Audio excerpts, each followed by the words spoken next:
머리가 좋다, 탁월하다, 머리가 뛰어나다.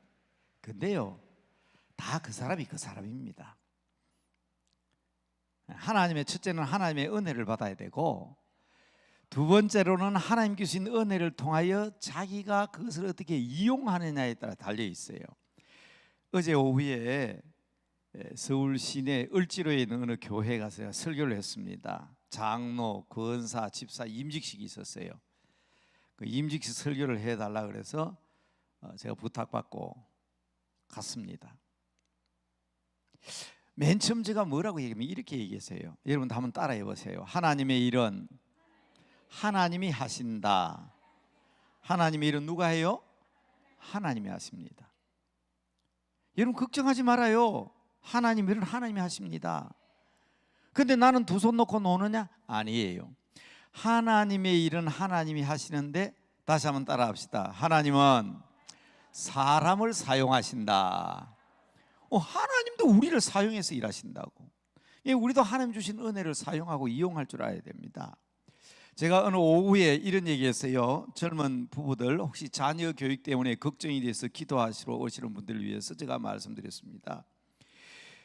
유치원 다니는 아이들한테 말이에요, 우리 아이는 한글을 아직도 읽을 줄 모른다. 다른 집 아이들은 다 한글 읽는데, 그래가지고 엄마가 갖다 놔놓고 서점에 가서 책을 사왔어요. 그 책이 뭔가 하면 한글 알파벳거든. 자, 가르칩니다. 기역, 니은, 디거, 리얼. 자, 가르칩니다. 그리고 이 글자가 되려고 하면 아, 야, 모음이 있어야 된다. 여 가르칩니다. 그래가지고 유치원 다니는 아이한테 글자 만들어가지고 읽어봐라? 안 됩니다. 엄마가 생각할 때는 이게 기초잖아요. 영어 배울 때 A, B, C, D 알파벳부터 배웠고, 일본어 배울 때도 독일어 배울 때도 아베, 제데 하고 다 알파벳부터 배웠으니 우리도 한글부터 배우면 애들이 따라 할 것 같죠? 한번 해봐요. 그래놓고 그거 모르면 애 머리 나쁘다고 자꾸 애를 쥐박아요. 이거요, 엄마 아빠들 과학을 한번 돌이켜 보시기 바랍니다. 초등학교 4학년 5학년 돼야 그때 알 수 있는 거예요. 저게 초등학교 4학년 5학년 돼야 자음이 몇 자고 모음이 몇 자고 그 글자가 합쳐서 한글이 된다는 것은 4학년 5학년 돼야 아는 거라. 그걸 유치원 아이들이 가르치니까 되나 말이에요. 유치원 아이들은 글자를 이렇게 배우는 거 아닙니다. 책 보면 그냥 어린 아이들은 그냥 사진을 찍어요. 사진을 찍는 게 아니라 눈으로부터 사진을 찍는다고. 자, 어머니, 자, 여기에 아야 이영의 어가 있고 여기에 어가 나와서 미음, 뭐, 니, 이게 이렇게 조직적으로 가르치면요, 유치원들 100년 배워도 몰라요. 근데 그냥 야 봐라, 엄마 할 때 이 어짜다 그것만 가르치면요, 이틀 할 때 이거 무슨 하지? 바로 압니다. 바로 알아요. 무슨 일주일 걸리고 이렇게 가르쳐가지고는 2주일, 3주일, 4주일 가도 어머니 못 쓰던 아이가 3일만 지나면 바로 이래 써놓으면 바로 읽습니다. 어머니 바로 읽습니다. 어떻게 읽어요? 머릿속에 사진이 찍혀 있잖아.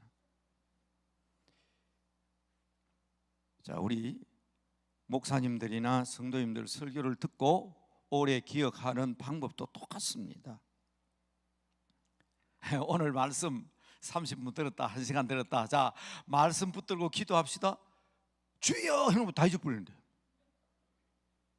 오늘 제목은 기억하는데 오늘 뭐더라? 첫째, 둘째, 셋째. 그거 어떻게 기억해요?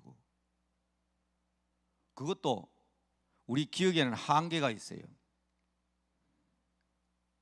어떤 목사님이 그 얘기했더니 5가지를 얘기했는데 아주 막 예화를 들어가면서 확실하게 잊어버리지 않도록 한 주일 내내 5가지를 생각하면서 살아가도록 얘기했다는 거예요. 교인한테 물어보지, 진짜 5가지 기억하는지. 30분 설교가 난 뒤에 맨 끝에 그 제목 붙들고 기도해도 5가지 뭐더라 생각 안 나는데. 여러분, 우리 하나님의 말씀을 기억해야 됩니다. 따라합시다. 하나님의 말씀에는 능력이 있습니다. 그 말씀이 능력이 있어야 되는데 말씀을 기억을 할 수 있어요. 뭐 읽을 때는 읽었는데 읽고 나면 그만인데. 그러니까 여러분 이건 주로 지금 와서 주로 오후 시간에 주로 제가 얘기를 했어요. 그런데 오늘은 제가 아침부터 이 얘기를 합니다. 여름에 날씨도 덥고 말이에요. 이렇게 더울 때 여러분 스스로 여러분 자신이 하나님의 말씀을 듣든지 또 우리 목사님 말씀을 전하시든지 할 때에 하나님께서 우리를 사용하시는데 우리 인간에게는 한계가 있다 하는 것을 아셔야 돼요. 공부하는 학생들도 똑같아요. 특별히 머리 좋고 나쁜 거 아니에요. 저는 그런 점에 있어서 저도 회개할 때가 많습니다. 저도요 고등학교 선생도 했지만 대학에서도 20년 가르쳤지만 초등학교에서 12년을 가르쳤잖아요. 제게도 책임이 있는 거지. 제게도 책임이 있는 거지. 우리 애는 공부 못한다고, 우리 애는 머리 나쁘다고. 아니에요. 다 똑같아요. 조금 빠르게 이해하는 아이가 있고 조금 늦은 아이가 있어요. 선생님이 가르칩니다. 자, 여러분 칠판 보세요. 45 더하기 56. 전부 다 지금 받아 올림이 있어요. 그죠? 이게 한 4쯤 되면 손가락같이 보면 되겠는데 이게 올라간다고. 이게 5 더하기 6하니 올라가 버리고 없잖아요. 하나 올라가 버리잖아요. 이것도 그냥 4 더하기 5면 9되는데 하나가 들어와서 올라가 버리잖아요. 그래서 이런 걸 제가 가르칩니다. 선생님 칠판에 설명합니다. 받아 올림이 있는 두 자릿수의 덧셈을 할 수 있다. 이제 선생님이 목표를 세우는 거예요. 그 시간에. 이번에는 내가 가르치는 아이들에게 학습 목표가 반드시 선생님에게 있습니다. 받아 올림이 있는 두 자릿수의 덧셈을 할 수 있게 한다. 자, 선생님이 그런 목표를 가지고 아이를 가르쳐요. 딱 설명하니까 여러분 알겠죠? 그러면요 들림이 그 중에 애 한둘가 예 합니다. 넘어가 버려요. 다른 아이도 충분히 알 수 있습니다. 시간만 넉넉하면 충분히 이해할 수 있습니다. 그런데 넘어가 버려요. 자, 그러면 알면 됐습니다. 선생님이 칠판에 문제 내니까 풀어보세요. 이게 이해가 안 되는 아이는 조금만 생각하면 되는데 선생님이 생각을 안 주니까 그만 넘어가 버려요. 그래서 그게 결손이 생기는 거예요. 하루, 이틀, 한 달, 두 달, 1년, 2년 가니까 나중에 4, 5년 지나면 실력 차이가 현격하게 차이가 나는 거예요. 그래서 야는 공부 잘하는 아이, 머리 좋은 아이, 쟤는 머리가 나쁜 아이, 엄마 아빠 닮아가. 저는 학교에 보니까 그렇더라고. 엄마들이 찾아와가지고 공부 좀 못한다고 하면 뭐라 하는지 아세요? 아이고 나는 안 그랬는데 그게 친탁을 해가지고 그렇다고. 얘 공부 잘한다 똑똑합니다. 그러면 아이고 그 왜 탁을 해서 그렇다고. 전부 다 엄마가 다 똑똑해. 그래서 나온 소문이 있잖아요. 머리 좋은 것은 엄마를 닮는다. 왜 나쁜 것은 전부 다 친탁이고 좋은 것은 다 외탁이라니까. 그 선생님들 입에서 나온 거 아닙니까? 머리는 엄마 닮는다고. 엄마가 와가지고 아빠들이 잘 학교 안 다니잖아요. 엄마들이 와가 선생님과 대화하다 하는 말이에요. 참 잘한다 하면 아이고 그 외탁을 해서 그렇다고. 엄마 닮았다 그 말이죠.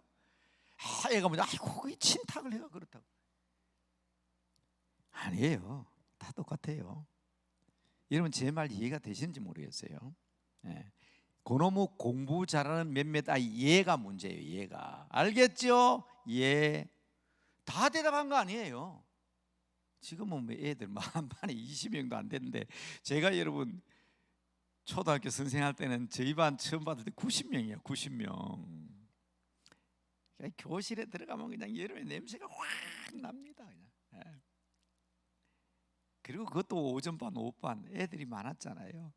그런데 그 90명 가운데 한두 명이 예 하면 넘어가는 거예요. 그러니까 그게 결손이 생기고 문제가 생기는 거예요. 자, 여러분 제가 지금 이런 얘기하려고 하는 거 아니잖아요. 신앙생활도 똑같습니다. 신앙생활도 똑같습니다. 우리가 그냥 살아가면서 생활 속에 말씀이 살아 있어야 되는데, 삶 속에 말씀이 살아 있어야 되는데 맨 주일마다 교회에서 설교 듣고 새벽마다 성경 읽고 수요일마다 설교 듣고 금요일마다 성경 공부하는데 내게 남아있는 게 없어요. 말씀에는 분명히 능력이 있습니다. 하나님의 말씀은 살았고 운동력이 있어서 좌우의 날선 어떤 것보다 예리합니다. 우리의 심령과 골수를 찔려 쪼갭니다. 우리의 삶을 변화시키는 능력이 있습니다. 그런데 그 말씀이 내 안에 살아 있어야 되겠는데 맨날 읽어도 그 소리가 그 소리 같고 그 말이 그 말이 같고 말씀에 체계가 안 쓰니까 그게 기억된 바가 없고, 목사님들은 그러죠. 어떻게 똑같은 소리를 해도 그렇게 모르냐? 네, 목사님들 그럽니다. 교인들은 들어보기 들은 말이거든. 목사님 맨날 같은 말만 자꾸 해요. 목사님 뭐라 그래요? 말만 들으면 뭐냐? 변화가 없으니까 자꾸 같은 말 하지. 변화가 없으니까. 그 언제까지 평생 그러고 있을 거냐? 자, 우리 강남 금식기도를 찾아오신 여러분, 오늘부터 말씀이 내 속에 살아 역사하는 놀라운 일들이 있게 되기를 주의 이름으로 축복합니다. 자기 나름대로 자기 기둥이 있어요. 오늘은 여기 제가 일론 보니까 우리 교인이 몇 명 보이는데, 저는 학생들을 가르칠 때도 그렇고 신학생들, 목사들, 신학교에서가 20년 가르쳤으니까 목사들, 신학생들도 그렇고 교인들도 그렇고, 제가 뭐 우리 교인들은 잘 압니다. 상투적으로 하는 말이 나무입니다. 나무. 자기 나름대로 생각을 하는데 세 가지 이상 하지 않습니다.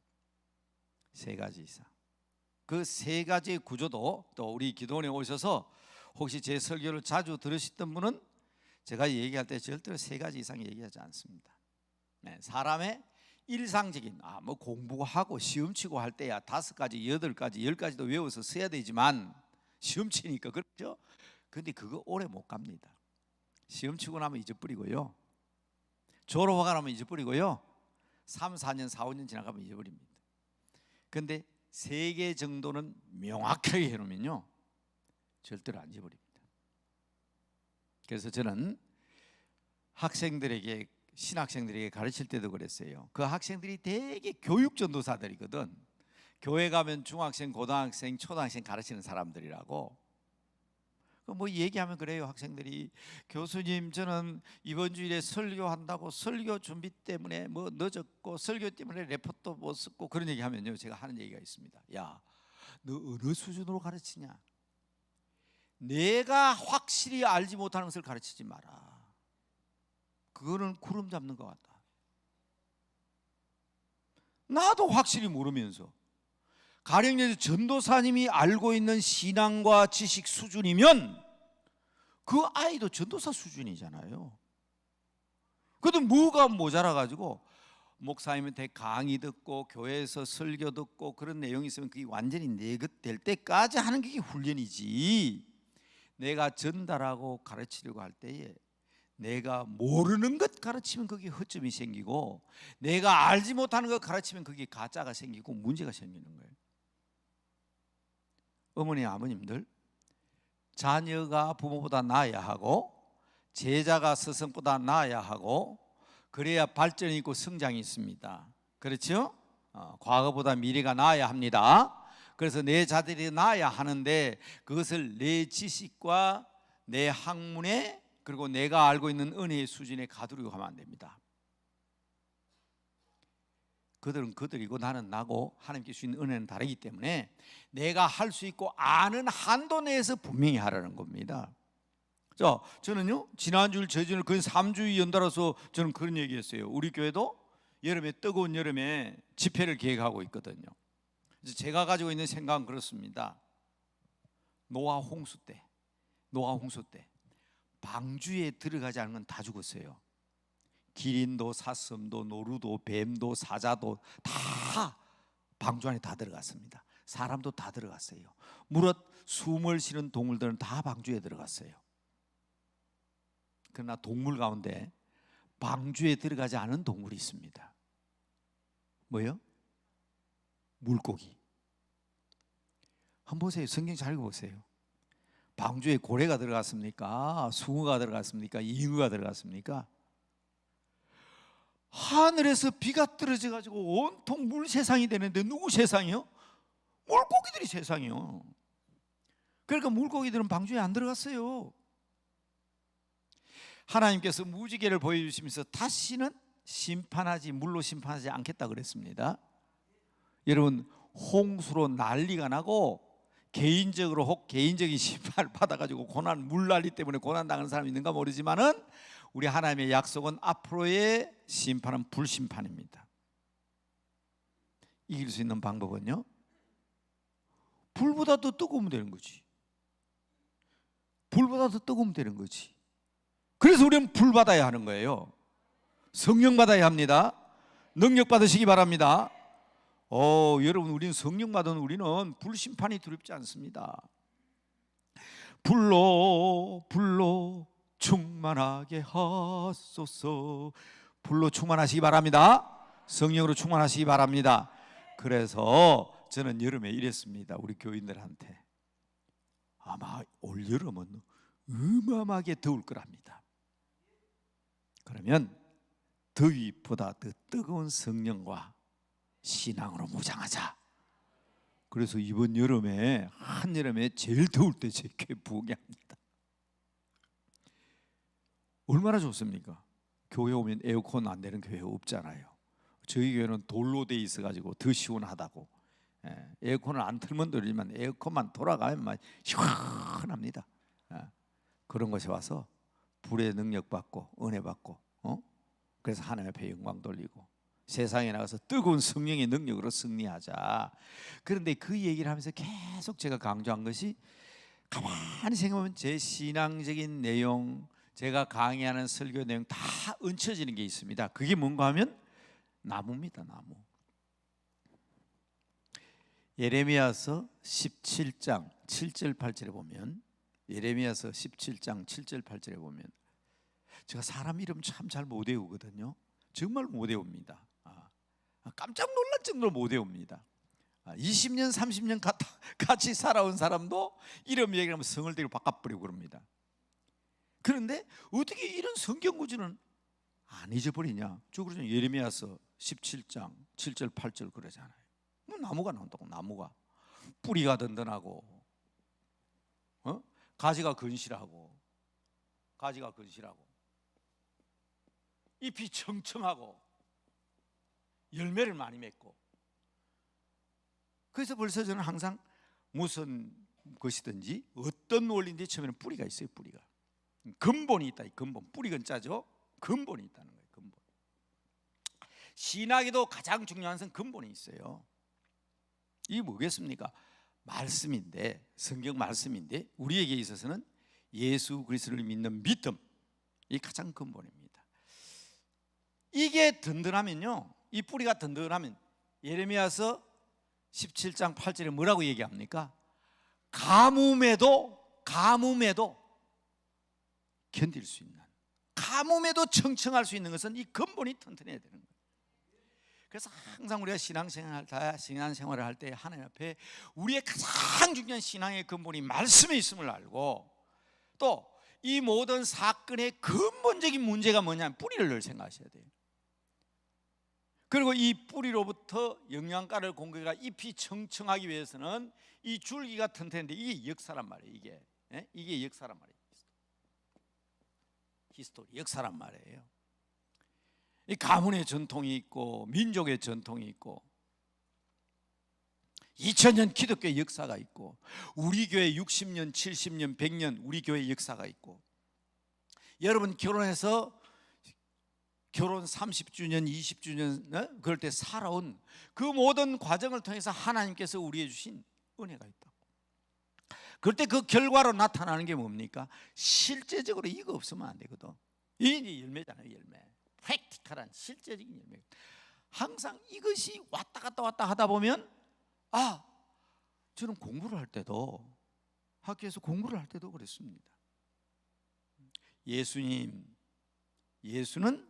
그리스도다. 예수님이 왜 오셨을까? 그리스도로 오셨다. 왜 오셨느냐? 우리가 죄가 많아서. 우리의 죄가 많아서. 이 죄의 문제를 해결하시기 위해서 예수님은 제사장으로 오셔서 근본적인 우리의 죄는 사라지지 않거든요. 그런데 우리 주님께서 싹둑 잘라가지고 이 뿌리는 그대로 두신 거예요. 사람은 뿌리는 그대로 두시는데, 여기에 완전히 우리 주님께서 좋은, 참 미안합니다, 여기 우리 주님께서 주신 하나님의 뿌리, 하나님의 사랑의 나무에다가 우리를 접붙여 가지고 그 피로 말미암아 우리를 새 생명 얻게 하셨다. 아, 예수님은 제사장이시구나.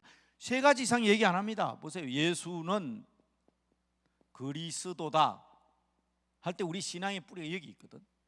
딱 세 가지가 나온다고. 나는 죄인인데 이 죄의 문제를 위해서 예수님께서 제사장 되셨는데 삭둑 잘랐다는 얘기 했잖아요. 우리 주님께서 십자가에서 자신의 피를 다 쏟으시고 자신의 살을 찢어주시고, 그래서 완전히 예수님의 생명과 내 생명을 바꾸어 주심으로 제사장의 역할만 하신 것이 아니라 자기 몸을 제물로 드려주심으로 우리를 하나님의 자녀가 되게 하셨다. 영생 얻게 하셨다. 이거 아닙니까? 그래서 우리는 예수는 그리스도라고 그랬습니다. 그런데 예수 믿는 그리스도인이 이 세상에서 살아가다 보니까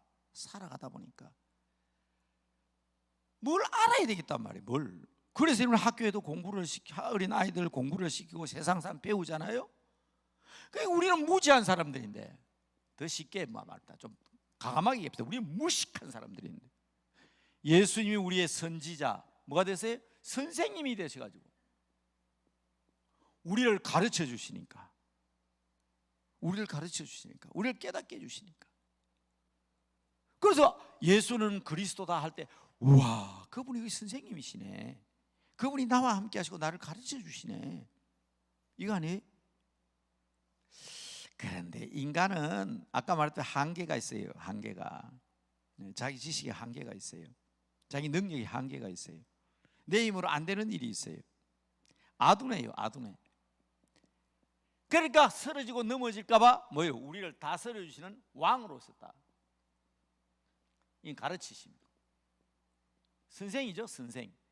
이는 다스려 주신다. 왕. 질서 있게. 가만히 보니까 뭐 구약 성경에 나오는 얘기죠. 제사장, 선지자, 왕은 다 기름 부은 사람이다. 그래서 그리스도란 말은 기름 부었다 하는 말이다. 그냥 와가지고 야 우리 그리스도께 기도합시다. 예수 그리스도, 그냥 그리스도가 뭐란 말이에요. 탁 할 때 마음속에 이거는 두고 영원히 잊으면 안 되잖아요. 더 이상 얘기하면 기억 못해요. 죄는 내가 지었는데 벌은 주님이 받으셨네요. 그래서 예수님은 나의 제사장이십니다. 나는 무식하고 무지한데 지금도 강남 금식 기도를 가르쳐 주시고 이곳에 와서 말씀 알고 깨닫게 해주시니요. 예수님은 나의 선생님이십니다. 근데 나는 능력이 없어요. 알아도 못해요. 지극히 아둔해요. 지극히 부족해요. 그러나 나를 다스리시는 왕이 되셔서 나를 다스려 주시네요. 분명하잖아요. 그럴 때 그분이 그리스도인 거예요. 그러니까 그분에게 다 맡겨야 되겠다. 그래서 우리가 예수를 믿는다는 믿음이 여기 다 연관이 되어 있잖아요. 믿음이 다 연관이 되어 있잖아요. 어떻게? 이거는 고백하는 겁니다. 입으로. 죄는 내가 지었으나 주님께서 날 대신하여 죽으셨습니다. 나는 무식합니다. 예수님 내 안에 들어오셔서 나와 함께 영원히 함께하는 선생님이 되어 주십시오. 그리고 나는 내 힘대로 될 수 있게 모든 것을 주님께 의탁합니다. 하나의 뿌리를 가지고 있으면요 전부 다 연결이 되는 거잖아요. 자, 오후 시간에 드려야 될 말씀을 제가 오전에 잠깐 맛배기로 말씀드린다고 그랬어요. 그래서 여러분 신앙과 믿음을 얘기할 때 다 복잡하게 생각하지 마시고 여러분 나름대로 여러분 제가 어떤 방법을 선생님들에게 늘 그렇게 가르쳐요. 이 나무를 가지고 저는 항상 이걸 잘 이용합니다만은 저는 항상 선생님들에게는 그렇게 얘기해요. 사람에게는 완전한 온전한 인간, 이걸 전인이라고 합니다. 전인. 온전한 인간은 머리만 가지고 인간이라고 하지 않습니다. 가슴만 가지고 인간이라고 하지 않습니다. 그래서 요거 한번 보세요. 전인. 완전한 인간은 우리 어른들이 옛날에 지정의로 가르쳐. 이걸 저는 성경에다 갖다 붙이는 거예요. 지정의. 요거는 뭔가 하면 지식입니다. 인텔리전스. IQ가 좋다 그러죠. 머리가 좋다. 정서. 이거는 가슴입니다. 와, 저 사람은 어떻게 마음이 그렇게 착하냐? 저 사람 마음이 악해. 느끼는 거, 깨닫는 거, 이게 정이라고 합니다. 이걸 이모션, 감성의 EQ라고 합니다. 자, 젊은 엄마들 요새 학교 가면 자꾸 강조하죠. EQ가 아이들 EQ가 좋아야 된다고. 감성이요, 감성. 그런데 말입니다. 머리가 아무리 좋고 가슴이 아무리 풍부해도 게을러 빠져가지고 손발이 안 움직이면 그건 완전한 인간을 할 수 없습니다. 이 손발이에요, 손발. 의지, 해야 되겠다. 뭐 해야지. 저 교회에서 자주 드리는 얘기가 있는데, 초등학교 저는 2학년 담임을 한 적이 있어요. 저는 1학년은 한 번도 못했어요. 12년 동안 선생하면서 1학년 담임은 못했어요. 근데 2학년 담임할 때 도덕 시험을 칩니다. 다 100점 먹어요. 도덕 시험 치면 전부 다 100점 먹어요. 거짓말하면 됩니까? 안 됩니까? 그거 모르는 아이 누가 있어요? 길을 건널 때는 초록불에 가야 됩니까? 빨간불에 가야 됩니까? 그거 모르는 아이 누가 있냐고. 다 100점 받아요. 근데 거짓말 하는데 뭐, 빨간불이 뛰어가는데 뭐, 손버릇이 작용하는데, 그런 아이 시험 칠 때 연필로 시험 치가 100점 받았다고 도덕 100점입니까? 우리는 이걸 모랄 지수로 한다. 모랄. 이걸 MQ라고 그래요. MQ. 사람은 이 세 가지만 해요. 그래서 저는 설교를 할 때도 늘 그렇게 합니다. 오늘 교인들이 무엇을 알게 해줄까? 배울게 할까? 오늘 교인들이 무엇을 느낄게 할까? 느끼게. 그건 이제 예화가 나오는 거죠. 느끼게 하는 거. 그 목사님이 얘기하면, 야, 그러니까 그렇게 되는 거구나. 그분이 그래서 아는 것을 더 깊이 깨닫게 하기 위해서 가슴을 울리는 거예요. 그게 예화입니다. 그럼 맨 나중에는 뭐예요? 어떻게 합시다 하는 거예요. 어떻게 합시다. 기도합시다. 봉사합시다. 전도합시다. 이게 완전한 인간이에요. 그러니까 여러분들 기도원에 와서 기도할 때도, 하나님, 내가 이 예배당에 와서 이 강남 금식 기도에서 어떤 얘기를 듣고, 우와, 나는 교회에서도 못 들은 얘기인데, 성경을 읽으면서도 몰랐던 얘기인데, 그렇구나. 거기서 끝나면 안 되죠. 나도 그런 사람이 돼야지. 오늘 결론은 제가 그 얘기할게요. 오늘 이사야에 대한 얘기거든요. 이사 미안합니다. 엘리야는 우리와 성정이 같은 사람이로되 그가 기도한 적 3년 6개월 동안 하늘이 막혀서 비가 오지 않았고, 다시 기도하니까 하늘이 열려서 비가 왔다는 거 아니에요. 그 내용을 통해서, 우와, 엘리야는 기도의 사람이구나. 그런데 그 엘리야를 통해서 내가 무엇을 깨달아? 그렇구나. 아이고, 엘리야 내하고는 상관이 없어. 아니에요. 그랬으니까 나도 그렇게 하면 되겠구나 하는 거. 의지. 갖다 붙여볼까요? 예수님은 나의 주님임을 고백합니다. 물이 와 있잖아요. 그죠? 예수님은 그리스도고 내 죄를 위해서 돌아가시고 나를 가르치는 선생님이시고, 그렇죠? 그리고 예수님께서 나를 다스리는 분이시구나 지식으로 알았으니까, 예수님 그래도 고백했잖아요. 거기 끝나면 안 되잖아요. 예수님 들어오시옵소서, 내 마음속에 들어오십시오. 맞아요, 아니요? 맞죠? 예수님 내 마음속에 들어오시옵소서, 나의 주인이 되어 주시옵소서. 주인이 되면 뭐 하냐고. 주인이 되면 뭐 하냐고. 엄마 아빠 집에다 모셔놓고, 우리 어머니입니다, 우리 아버지입니다, 어머니 잘 모시겠습니다, 아버지 잘 모시겠습니다 해놔놓고 뒷방 늙은이 취급하는데, 엄마 아빠한테 의논다라고 지 마음대로 사는데, 모셨으면 어머니 아버지의 역할을 할 수 있도록 어머니 아버지에 묻기도 하고,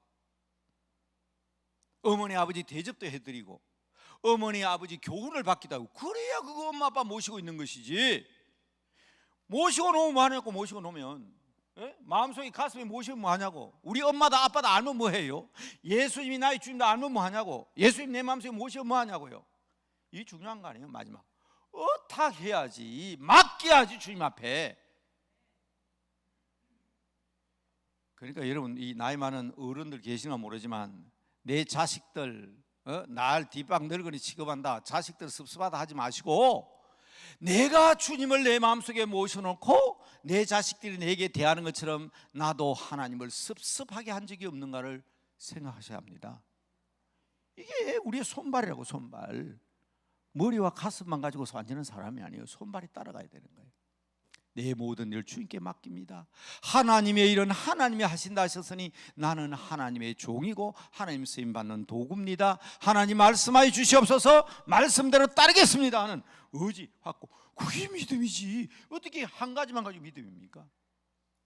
그래서 예수님께서 말씀하셨잖아요. 나더러 주여 주여 한다고 해서 다 천국 가는 거 아니라 그랬잖아요. 입술로만 주여 주여 하지 말고 예수님을 나의 주인으로 모셔야 합니다. 한번 따라합시다. 예수님은 나의 주인이십니다. 모셨어요. 그래 놓고 그만 팽개치면 안 됩니다. 지 마음대로 다 해. 기도도 안 해. 밥도 자기가 다 해 먹는 것처럼 생각하고, 돈 버는 것도 자기가 잘해서 돈 버는 것처럼 생각하고. 뭐 여기 우리 교인 계시니까 제가 말씀드립니다. 어제 아침에 제가 그랬어요. 왜 가난한지 아냐고, 왜 돈 없는지 아냐고, 11조 안에서 그렇다고. 옛날에는 그런 얘기 하려고 하니 참 상처 줄까 봐. 안 그래도 교인들이 그런다고요. 목사님 상처받아요. 근데 성경이 그렇게 가르치고 있잖아. 사실이잖아.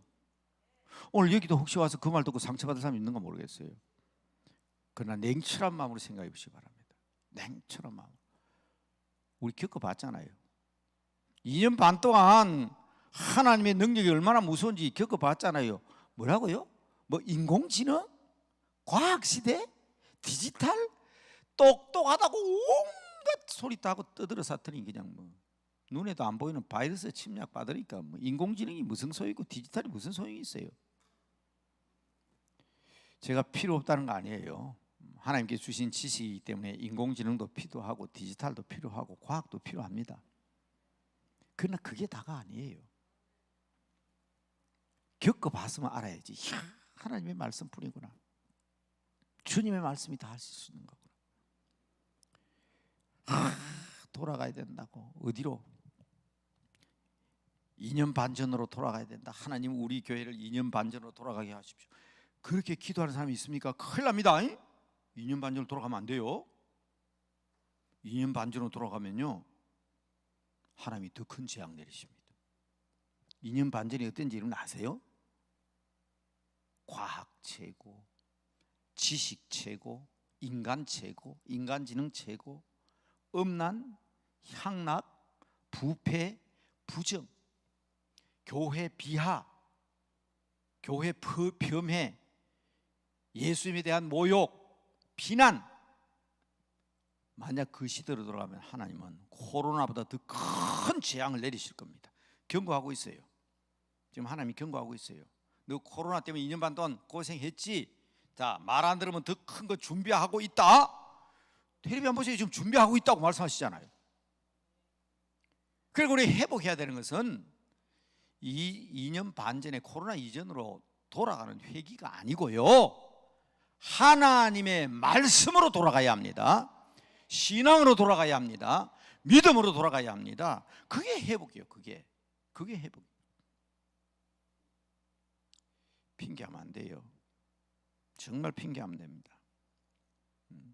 뭐 코로나 때문에 전도 못했다고요? 코로나 때 사람 안 죽습니까? 지옥 안 가더냐고. 코로나 때문에 전도 안 해서 지옥 보내도 됩니까? 어제도 주일날 어느 교회에서 행사 마치고 목사님들 3명 4명 같이 오면서 그 얘기했습니다. 제가 큰일 난다고. 코로나 때문에 전도 못했습니다. 코로나 때문에 하나님 앞에 예물 못 드렸습니다. 코로나 때문에 예배 안 드려도 큰일 납니다.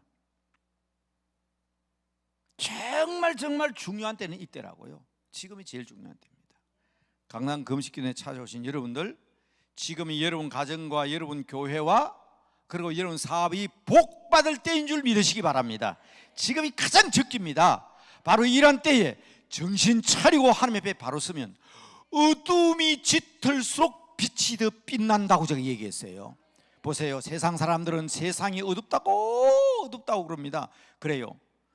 바다에 파도가 일어났더니 베드로가 가가지고 막 이 노를 가지고 파도야 잔잔하고 노를 두드리면 노가 잔잔해집니까? 아니잖아요. 파도를 놓 가지고 두들겨 팬다고 파도가 잔잔해지냐고. 선생님 우리가 죽게 됐습니다. 우리를 안 돌아보십니까? 예수님을 깨우니 예수님께서 바다야 파도야 잔잔하라 하니까 잔잔해졌잖아요. 바로 그거라고. 환란의 시대, 어려운 시대, 고통스러운 시대, 지금 경제적인 환란, 오늘 아침에 신문에도 보니까요 안 풀린대요. 경제가 더 나아지지 않는데요. 대통령이 바뀌고 나토에 누가 모이고 대통령들이 모이고 우크라이나 전쟁이 어떻게 되고 뭐 해도요 경제는 지금 요원하대요. 그런데 그걸 가지고 뭐 다른 것 가지고 해결할 수 있습니까? 경제적인 풍랑이 지금 밀려오고 있습니다. 정치적인 풍랑도 무섭습니다. 사회적인 부패와 타락상도 옛날 못지 않습니다. 뭐 몽둥이가 두들겨 패면 되는 줄 압니까? 감옥에 집에 가두면 됩니까? 그걸로 해결되는 거 아니에요. 우리 주님 앞에 선생님 우리를 돌아보지 않으시나이까? 주님을 깨우고 주님 앞에 기도하는 거 지금 바로 그때입니다. 지금 바로 그때라고요. 어둠을 탓하지 마십시오. 촛불 켜면 촛불만큼 밝혀지고 형광등 켜면 형광등만큼 밝혀집니다. 그렇죠? 등불 켜면 등불만큼 밝아집니다. 나에게 빛이 없음을 회개해야 되는 거예요. 나에게 빛이 없음을 회개해야 되는 거예요. 그러니까 지금 이때가 바로 회개할 때이고, 지금 이때가 바로 이 신앙관을 바로 세우고 하나님께 부르짖을 때입니다. 제가 오후에 할 거 맛보기로 보여드린다 했는데 지금 설교 마쳐야 될 시간이에요. 자, 그러나 오늘 본문에 정말 이 낮 시간에 11시 예배 참석하신 여러분들, 그렇다고 오후에 요 똑같은 거 하는 거 아니에요. 오후에는 다른 거 합니다. 오후 3시에는 딴 거 하니까 제가 하도 이런 얘기들은 오후 시간에 많이 했기 때문에, 그래서 칠판이 오후 되면 이리 오는데 오전에는 제가 본강단에서 해도 되기 때문에 아마 칠판에 안 왔던 것 같아요. 그런데 여러분, 이 내용들을, 이 시대의 중요성을 깨닫고 우리가 어떤 방법으로 하나님의 말씀을 기억하고 어떤 방법으로 하나님 앞에 엎드려야 될 것인가를 말씀드리기 위해서 제가 말씀드린 거예요. 그러면 오늘 도대체 목사님이 엘리야에 대한 이야기를 한다 그랬는데, 엘리야는 어떤 사람이냐? 이건 뭐 부인할 수 없는 거잖아요. 제가 3가지 이상은 얘기하지 않습니다. 그죠? 엘리야는 어떤 사람이냐? 능력의 사람입니다. 능력의 사람입니다. 정말 여러분 대단한 능력의 사람입니다.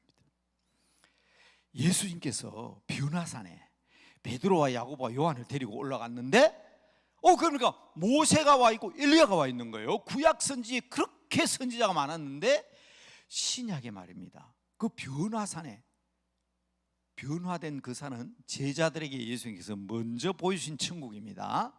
너희가 본 것을 얘기하지 마라 할 때 본 것을 하는 말 이렇게 씁니다.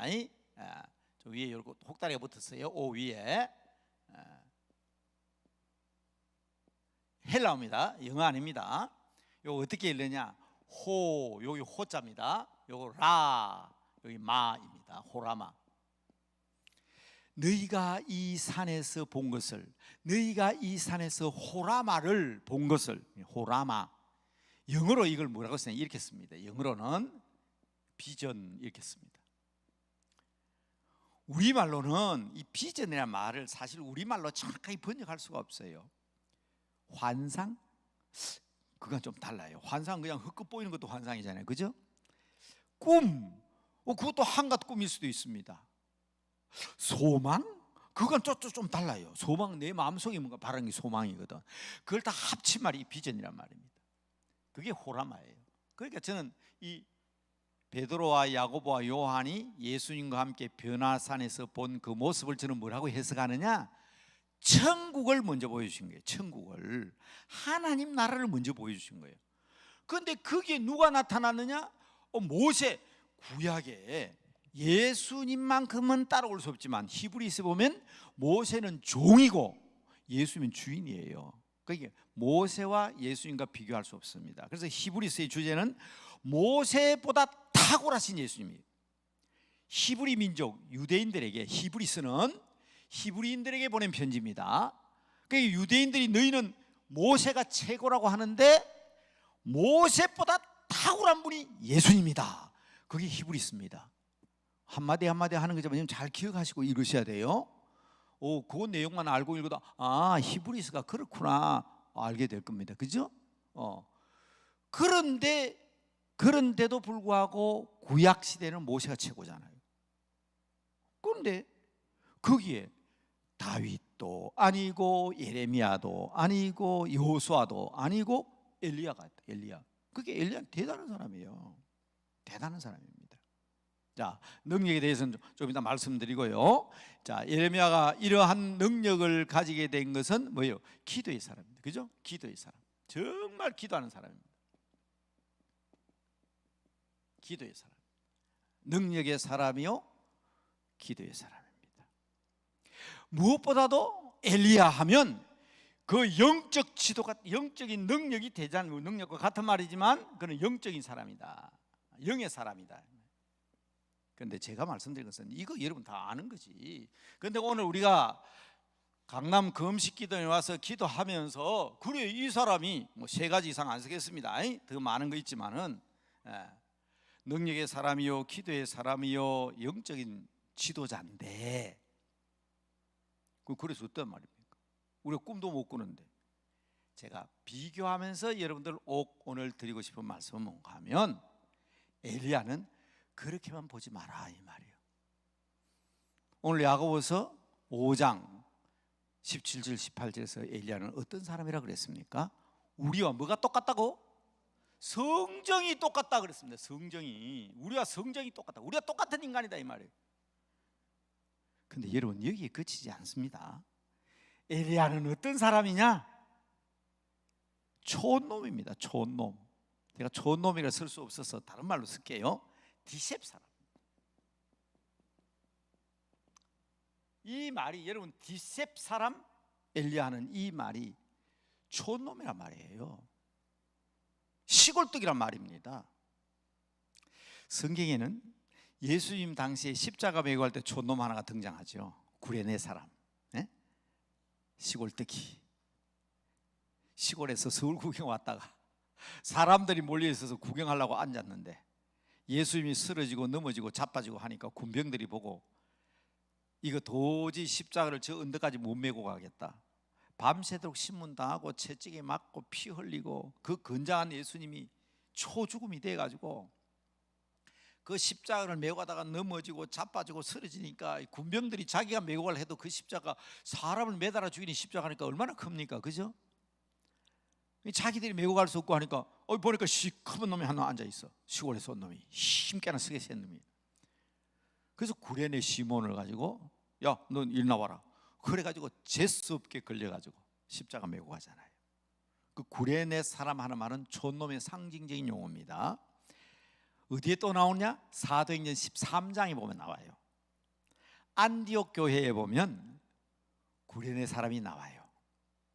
안디옥에 선생님들이 여럿이 있었는데 거기는 바나바와 같은 선비와 같은 훌륭한 인격자도 있었지만은 사울과 같이 예수님을 핍박하던 사람도 있었고 니게르, 니그로, 흑인, 새카만 흑인도 있었고 사도행전 13장에 나옵니다. 1절에 보면.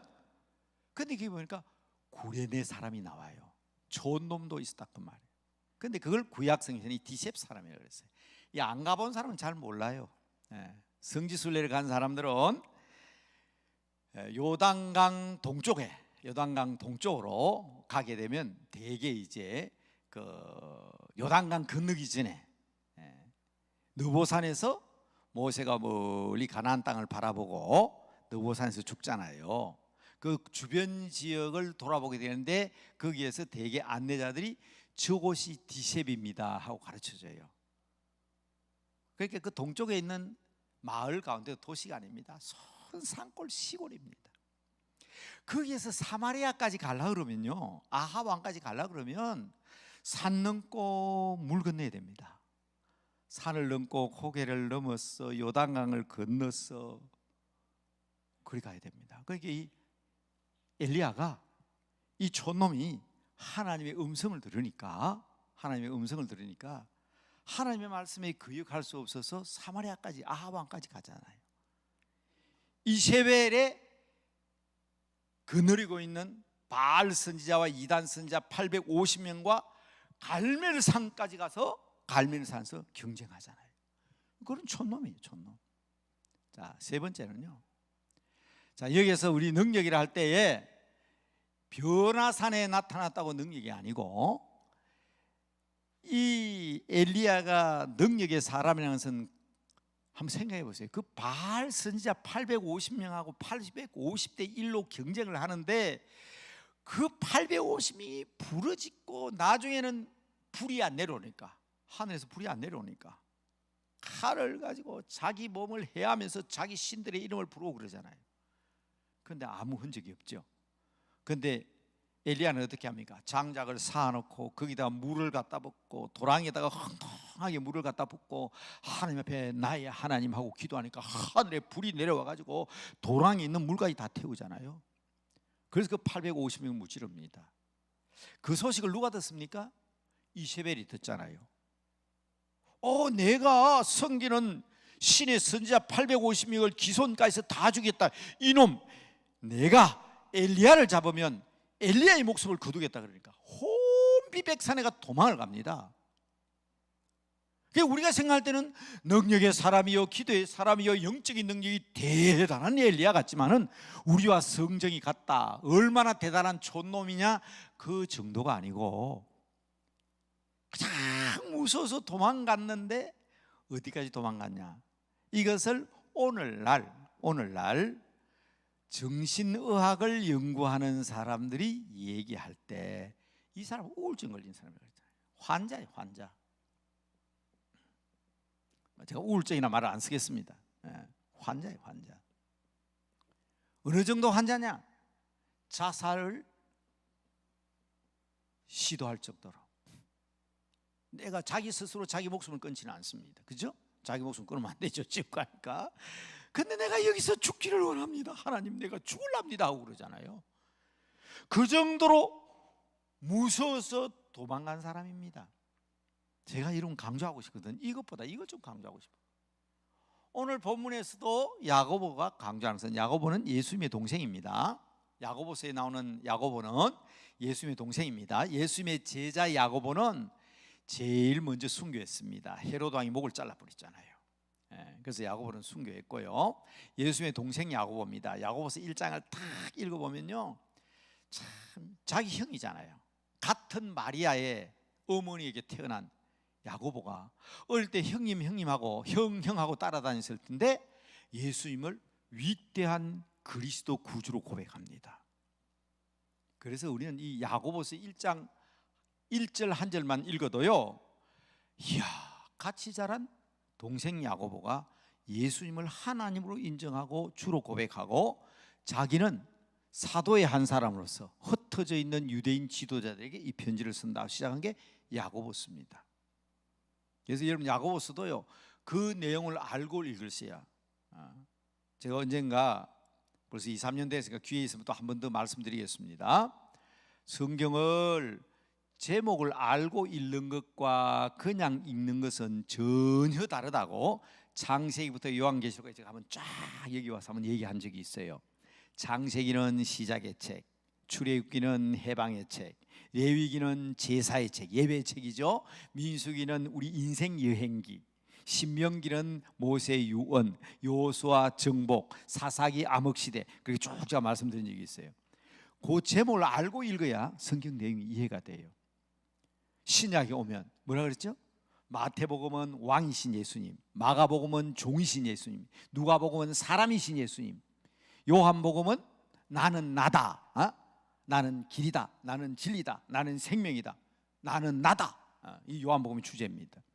사도행전은 교회 역사, 성령 행전, 로마서는 믿음으로 의롭게 된다 하는 그 주제들이 다 있어요. 있는데 아까 저 히브리서는 뭐라 그랬죠? 모세보다 천사보다 율법보다 탁월하신 예수님이다. 야고보서는 그 동생 야고보가 그 형인 예수 그리스도를 구주로 고백하면서 종말의 시대, 이 마지막 시대에 살아가야 될 우리들이 꼭 알아야 될 것, 그 가운데도 맨 마지막 부분이 나오는 것이 오늘 이 본문이에요. 그러니까 제가 지금 말씀드린 것은 이걸 지금 얘기하려는 게 아니에요. 이걸 얘기하려는 게 아닙니다. 뭐 나오잖아요. 기도의 사람, 그가 기도한 적 3년 6개월 동안 하늘이 막혔고 그가 기도한 적 다시 하늘에 비가 쏟아졌습니다. 예? 오, 대단한 기도의 사람입니다. 그가 영적인 사람, 대단한 영적인 사람이죠. 하나님의 음성을 듣고 하나님과 교통하는 것도 중요하지만 맨 마지막 열왕기 하서에 보면 어떻게 나옵니까? 자기 제자 엘리사가 지켜보는 가운데 병거 타고 하늘에 올라가던 일을 지금까지 기억합니다. 그죠? 대단한 영적인 사람입니다. 그러나 우리가 이런 사람이 우리가 되어야 하는데 어떻게 우리가 엘리야 같은 사람이 되겠습니까? 하지만 엘리야의 면면을 살펴보니까 우리하고 다른 게 하나도 없더라는 거예요. 그거 지금 제가 말씀드리는 겁니다. 뭐가 다릅니까? 우리가 똑같은 성정을 가진 사람입니다. 무서워서 도망간 사람입니다. 얼마나 그 여자 한 사람에게 그렇게 850의 선지자를 진 담대한 능력과 체험을 가진 사람이 그 여자 말 한마디에 무서워가지고 도망을 가는데 어디까지 도망갑니까? 호렙산까지 도망가다가 나중에 동굴 속에 숨어가지고 말이에요. 죽기를 그냥 차라리 내가 죽기를 원합니다. 그런 사람이에요. 여러분들도 지나간 세월을 생각하면 하나님의 은혜 많이 받았죠. 능력 많이 받았죠. 그런데 왜 지금 그럽니까? 왜 그러냐고. 똑같아요. 우리도 지금 이 기도원에 와서 우리가 지금 이것까지는 안 갔지만, 내가 죽기를 원합니다 안 갔지만, 여러분 이 기도원에 올라올 때 제가 올 때마다 저는 느낍니다. 이 더운 날 여러분 이 산에까지 올라올 때 응답받고 내려가야 되지 않겠습니까? 하나님께서 여러분 그런 마음으로 이 확실한 믿음으로 기도하시면 응답해 주시는 줄로 믿으시기 바랍니다. 게다가 여러분 촌놈이란 말은 내가 꼭 시골에 살아야 촌놈입니까? 서울 촌놈들 많더라고. 저는 진짜 촌놈입니다. 저는요 제 고향은 매산자 안내자예요. 산내면이에요. 제 고향만 시골인 줄 알았는데 며칠 전에 우리 시찰에 목사님들, 우리 지난 2월 달에 대통령 선거 전에 우리 시찰에 목사님 다 여기 와서 기도했습니다. 여기서 기도했는데 그분들이 지난주 목요일 날 지리산 갔다 왔습니다. 지리산에 기도하고 수련회 갔다 왔는데 그거 가보니까 산내면이 있더라고. 참 산내는 산내더라고. 우리보다 더 산내더라고요. 서울에서 내려갔는데 대전 지나서부터 계속 산에만 가대. 산으로만. 하다 진짜 깊은 산속이. 그런데 저는 그런 산내면 사람으로서 서울 와보니까 진짜 촌놈들 많아요. 태어나서부터 그냥 나는 서울에서 뭐 3대째 살았다 5대째 살아갔는데 너무 촌놈이요. 몰라요. 벼가 나무에서 열리는지 풀에서 열리는지 그것도 모르고요. 접시꽃을 보고 무궁화라 하고요. 그게 여러분 저 같은 촌놈이 볼 때는 그 사람이 촌놈이지. 생기기 똑같이 생겼잖아. 접시꽃 모양이나 무궁화 모양이 똑같이 생긴. 무궁화 예쁘다 해서 샀고 이런 거 보고 이야 서울 촌놈들. 제가 볼 때는 그래요. 제가 볼 때는. 그럼 우리는 그런 사람들이요. 그거 지금 서울 촌놈들 했지만 욕하는 거 아니에요. 본 적이 없는데 본 적이 없는데. 여러분 아세요? 적어도 50대, 60대, 70대는요 콘크리트 바닥에서 태어나도 병원에서 태어난 사람이 혹 있어도 뭘 보고 자는 사람이냐? 하늘을 보고 나무를 보고 숲을 보고 강을 보고 자는 사람이에요. 이 중에 50대, 60대, 70대 이상 되는 사람은 좋아하죠. 와 벚꽃이다. 와 무궁화네. 와 하늘이 맑다. 이거 보고 자는 사람이죠. 미안합니다. X세대라고 불리는, 그리고 밀레니엄 세대라고 불리는, Z세대라고 불리는 20대, 30대, 40대 보고 와 하늘 봐라 얼마나 아름다워. 하늘인데 아름답죠.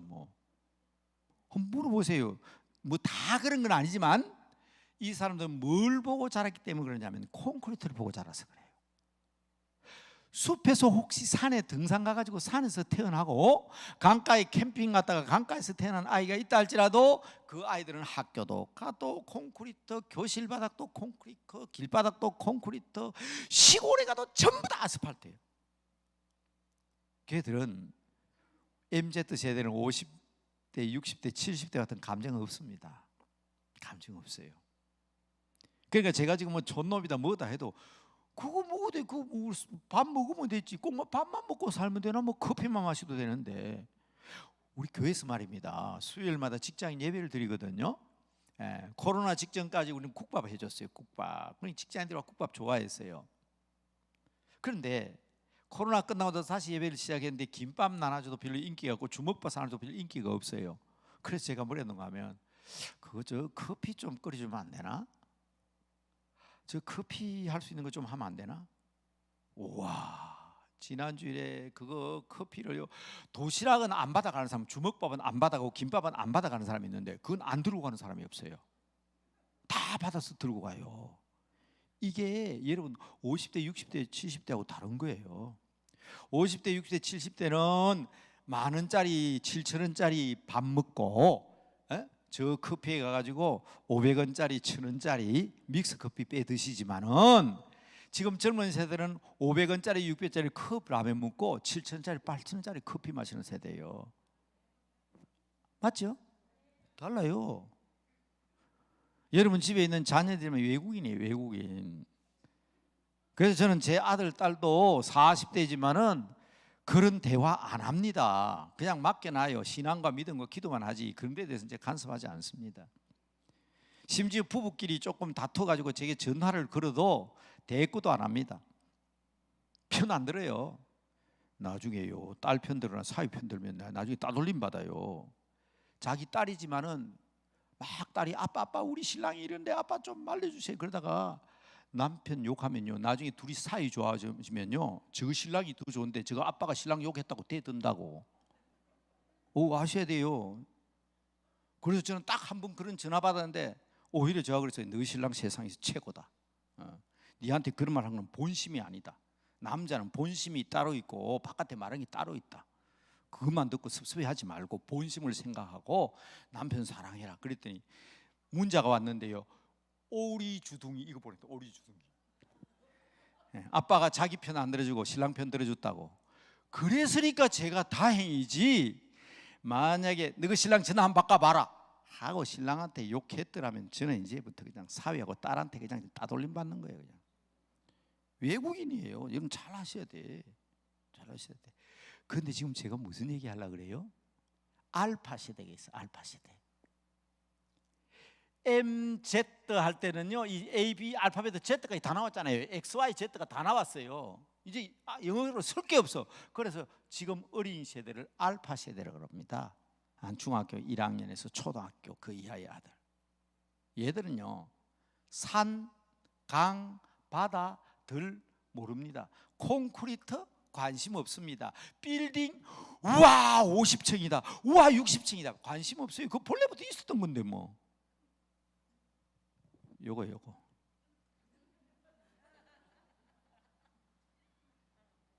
이것뿐이라고.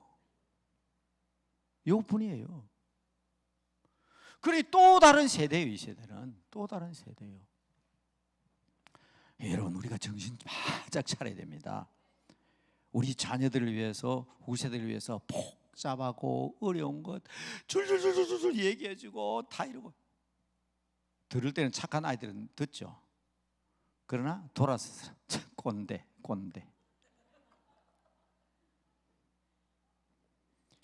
누가 해결할 수 있습니까? 이 문제 누가 해결할 수 있습니까? 참 신비하죠. 나는 그 100세가 돼서 얼마 전에 돌아가셨지만 100세가 다 된 90대 할아버지 이어령 선생님이 늦게 예수를 믿지만 그만큼 하나님과 교통하고 영적인 그 영적인 사람, 영적인 능력이 대단한 거 몰랐어요. 대단한 사람. 이러나 저러나 우리 모든 인생들은 하나님의 형상대로 지음을 받았기 때문에 하나님의 사랑은 변함이 없습니다. 그래서 우리가 이런 문제가 있고 여러 가지 문제가 있고 우리와 다른 어떤 세대를 가진 이런 문제가 있지만은 우리가 할 수 있는 길은 하나밖에 없습니다. 그것이 바로 뭐냐?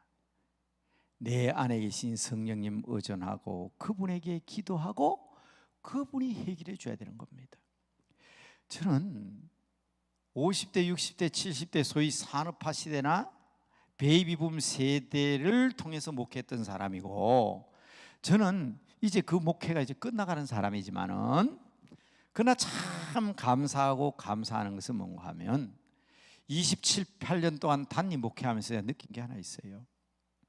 어떤 장로님 문제가 생긴다, 권사님 문제가 생긴다, 집사님 문제가 생긴다 그러면 주위 사람 그래요. 목사님 찾아가세요. 설득하세요. 그런데 제 경험상 그렇게 해서 돌아온 예가 없습니다.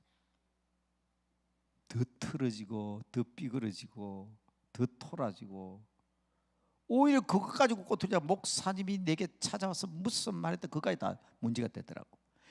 27, 8년 동안 목회하면서 깨달은 진리 하나는 내가 해결하려고 백방으로 뛰어대도 안 된다. 그러나 내가 저 종탑에 올라가서, 내가 저 강단에 꿇어앉아서, 내가 저 골방에 들어가서 1시간 기도하면 하나님께서 해결해 주신다.